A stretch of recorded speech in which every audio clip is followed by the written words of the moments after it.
Mississippi, o nome do segundo maior rio dos Estados Unidos da América, serviu de título ao romance do escritor e intelectual cearense Gustavo Barroso, publicado postumamente em 1961. Mississippi é um livro que conta a história de João Mississippi, também conhecido como o Cabeça d'Água, um apelido pejorativo que lhe foi dado por ter nascido com um crânio de tamanho avantajado.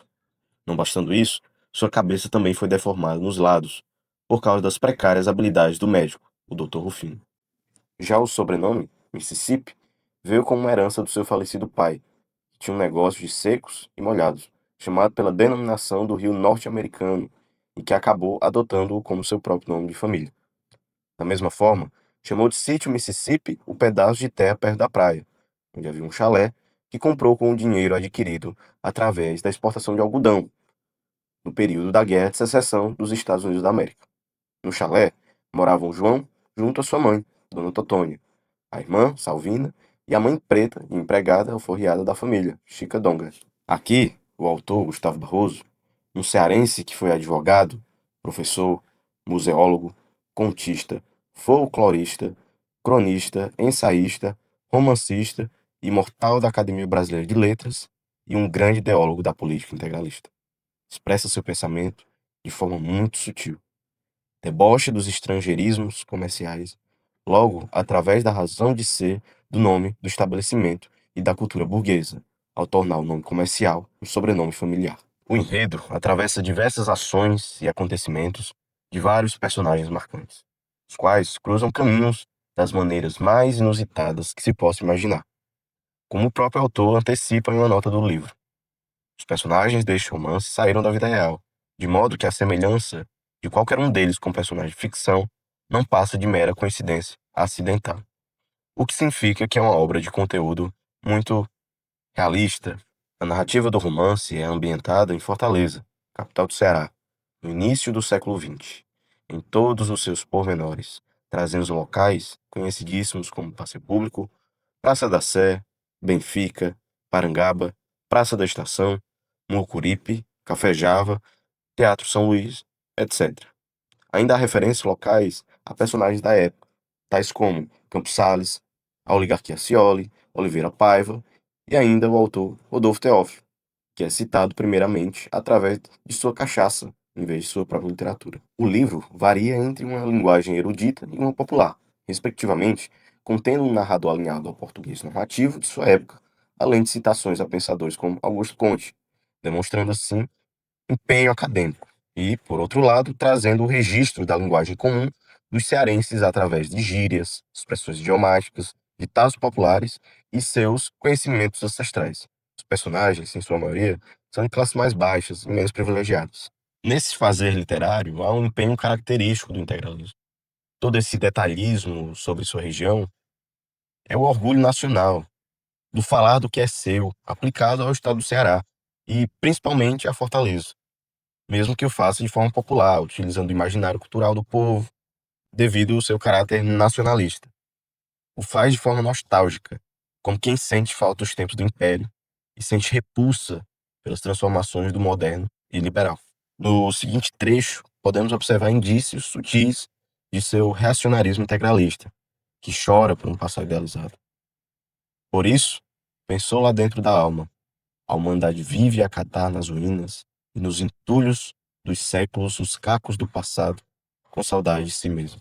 Após a morte de seu pai e de seu irmão, a família de João começa a passar por muitas dificuldades financeiras, que serve de motivação inicial para o desenrolar da trama. O Cabeça d'Água, como homem da casa e as regras da época, o que deveria prover recursos ao lar, vai procurar emprego na cidade, além de tentar providenciar um pagamento que um funcionário do Teatro São Luís lhe devia pelo tempo que Mississippi trabalhou lá como ponto. Ao chegar ao teatro, conhece e é recebido por Graciano, o servente do local, que se torna seu bom amigo e introduz outros amigos à relação, tal como Estevão Bode, um tipógrafo, Joaquim do Morro, um catador de lixo, e Lamenais, um jornalista ácido e boêmio.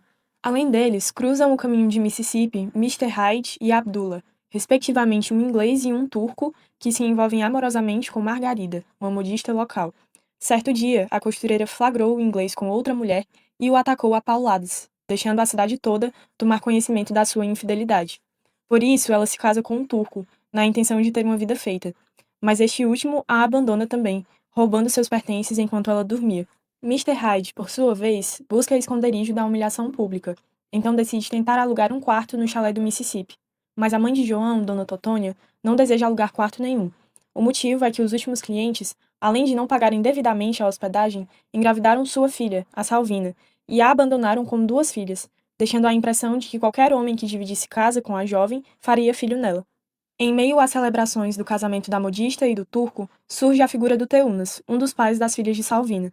Vindo mal intencionado, o homem se aproxima da irmã de Mississippi, conquista sua confiança e casa com ela, na intenção de ter certo poder na sua família e de, quando oportuno, vender o chalé para uma companhia de eletricidade e fugir com o dinheiro. Nesse meio tempo, após ser deixada por Abdullah, Margarida é acolhida por Dona Totônia na sua casa, e lá, a modista recomeça seu negócio.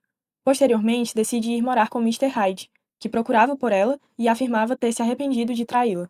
Depois de falecerem Dona Totônia e Salvina, o agora viúvo Teunas vende a propriedade e desaparece. Os novos donos do chalé expulsam Chica Donga, a única que restou da família Mississippi. Margarida envia uma carta a João explicando os acontecimentos. João Mississippi havia conseguido emprego como ponto na companhia Astreia Palmeira, o que o fez estar ausente da vida em Fortaleza, viajando por diversas cidades do Brasil, só voltando à sua terra natal quando fazia uma parada por lá entre um vapor e outro. Nessa ocupação, o cabeça d'água conhece a atriz Ana Maria, a qual também trabalha na mesma companhia. Muito cobiçada pelos homens, devido à sua beleza, a mulher se encanta por João, cuja deficiência fazia com que tal interesse da parte do sexo feminino nunca tivesse lhe ocorrido. Entretanto, em uma noite, no quarto de Ana Maria, ambos têm uma conversa profunda, mas apesar do laço de proximidade, acabam se tornando apenas bons amigos, embora o desejo de Mississippi fosse tê-la como um verdadeiro amor romântico. Por começar a ter dificuldades de ler os papéis enquanto ponto, João vai a uma consulta médica e descobre que está aos poucos perdendo a visão, devido a um descolamento das retinas. Isso o leva de volta para Fortaleza, onde ele se estabelece com Chica Donga e Joaquim do Morro, que oferece abrigo aos dois abandonados pela vida e pela desonestidade alheia. Apesar de todas as adversidades, o Cabeça d'Água continua vivendo a vida com coragem. Dedica-se ao ofício de construir gaiolinhas, ofício este que tinha desde criança. E, assim, prossegue vendo a vida que detém com certa beleza, não com os olhos do corpo, mas com os olhos da alma. Até que um dia, ele é tomado por uma súbita fraqueza, e desfalece sentindo a brisa da praia que tanto conhece, sem nem precisar enxergar, e ouvindo os sinos das igrejas badalando. Por fim, pode-se concluir que Mississippi é uma obra bem articulada, a qual, embora contenha variadas linhas de enredo, de tempo e de personagens, dá conta de costurar tudo de maneira satisfatória. São abertos muitos parênteses para contar as histórias dentro das histórias, e o autor se estende bastante em cada um deles, mas tudo se estrutura e forma um sentido completo lá na frente.